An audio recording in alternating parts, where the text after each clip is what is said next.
sont des parties.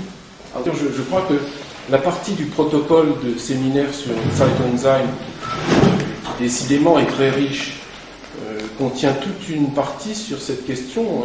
Pourquoi utilisez-vous des modèles spatiaux?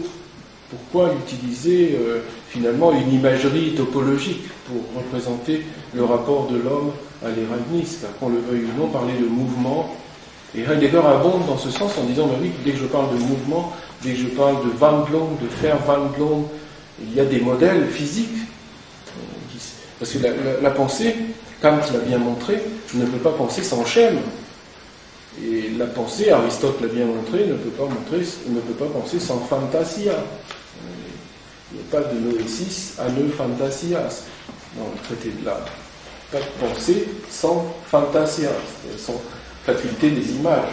Donc on a besoin d'images ou au moins de schèmes pour penser. Parce que nous pensons dans la langue. Et que penser l'Erasmus, c'est penser l'Erasmus à même la langue, qui est la structure diaphane de l'Erasmus. Si je peux me permettre une métaphore, là encore, une métaphore qui est celle qui inspirait Heidegger dans les traitants déjà, la question de la structure diaphane de l'Église gothique, qui identifiait à son collègue, l'historien de l'art, Hans Janssen. L'idée qu'il faut bien penser, non pas modéliser au sens positiviste du terme et scientifique du terme, mais la pensée a besoin de s'inspirer de choses, de structures.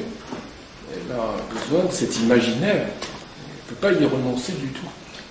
Donc la langue en est pétrie. Pourquoi? Parce que la langue, elle parle de notre implication dans l'espace, dans le temps, dans le jeu de l'espace et du temps, le Zeitspielraum, l'espace de jeu du temps, qui est notre chair. Nous sommes mêlés à l'Erasmus par tout ça.